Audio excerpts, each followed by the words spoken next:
శుభోదయం.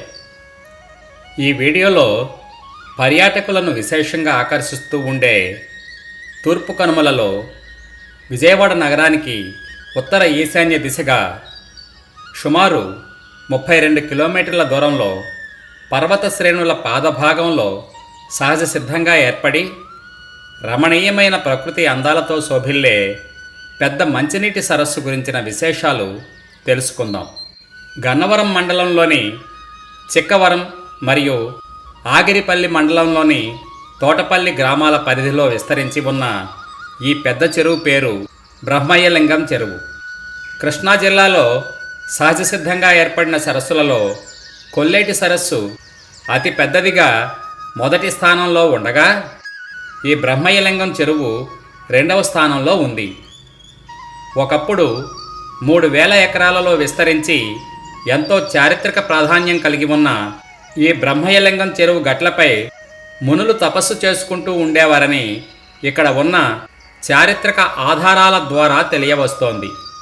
బ్రహ్మయ్య లింగం చెరువు గట్టున ఉన్న ఈ కొండ దేవరగట్టు, దేవుని గట్టు, కోటకొండ, కోటగట్టుకొండ అనే పేర్లతో పిలువబడుతూ వస్తోంది.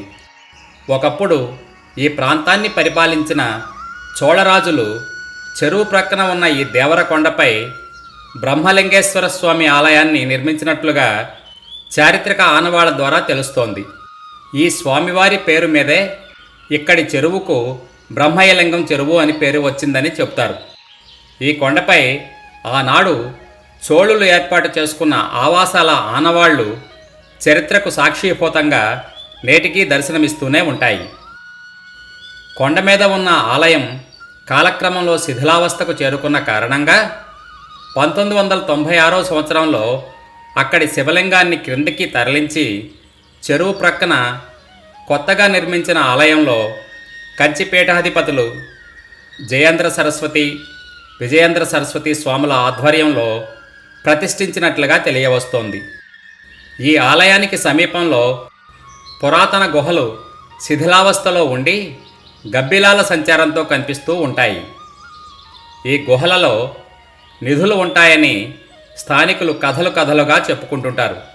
ఆ రోజుల్లో చోళరాజులు కొండపైన ఉన్న తమ కోటను చేరుకోవడానికి ఉపయోగించిన పురాతన కొండవాలు మార్గాన్ని ఇప్పుడు ఘాట్ రోడ్గా అభివృద్ధి పరుస్తున్నట్లుగా కనిపిస్తోంది.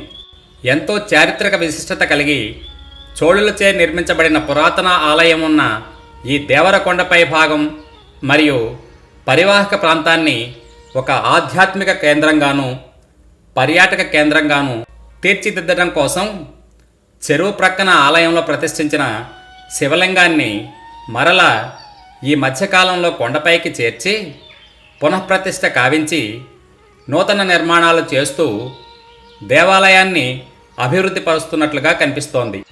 కొండపై బ్రహ్మలింగేశ్వర స్వామి వారి పునఃప్రతిష్ఠతో పాటు ఆలయం చుట్టూ అష్టలింగాల ప్రతిష్ఠ, కలియుగ వెంకటేశ్వర స్వామి వారి ఆలయం, గోశాలలను నిర్మిస్తున్నట్లుగా తెలియవస్తోంది. కొండపై భాగం నుండి చూస్తే పచ్చటి పర్వత సానువుల మధ్యన నీటితో నిండుగా తొణికిసలాడే ఈ బ్రహ్మయ్య లింగం చెరువు అందాలు చూడడానికి 2 కళ్ళు చాలవు. ప్రస్తుతం బోట్లు, వలల సాయంతో ఈ చెరువులో చేపల వేట విరివిగా కొనసాగుతోంది. ఇక్కడ కొండవాలు ప్రాంతాల నుండి వచ్చే కుంపిణీ వాగు మరియు ఇతర చిన్న కాలువల ద్వారా వచ్చే వర్షపు నీటితో ఈ చెరువు సంవత్సరం పొడవునా జలకళతో అలరారుతూ ఉంటుంది. అంతేకాకుండా పరిసరాలలో ఉన్న 25 గ్రామాలకు ఇది సాగు మరియు త్రాగునీటి వనరుగా ఎంతో ప్రాముఖ్యతను కలిగి ఉంది. పరిసర గ్రామాల్లోని అనేక చెరువులు ఈ బ్రహ్మయ్య లింగం చెరువుతో కాలువల ద్వారా అనుసంధానమై ఉండడం ఇక్కడ చూడవచ్చు. అయితే కాలక్రమంలో ఆక్రమణల కారణంగా ఈ బ్రహ్మయ్య లింగం చెరువు కుంచుకుపోయి కేవలం 1200 ఎకరాలకు మాత్రమే పరిమితమవటమే కాకుండా నీటి ప్రవాహాలు వచ్చే కాలువలు, వాగులు కొన్ని ఆక్రమణలకు గురి కావడం కారణంగా కొంతకాలం క్రితం నీరు అడుగంటిపోయిన దుస్థితి ఏర్పడింది. ఆ పరిస్థితిలో 2016 సంవత్సరంలో పూడికతీత పనులు చేపట్టి మరలా చెరువును నీటితో నిండేలా ఏర్పాట్లు చేశారు.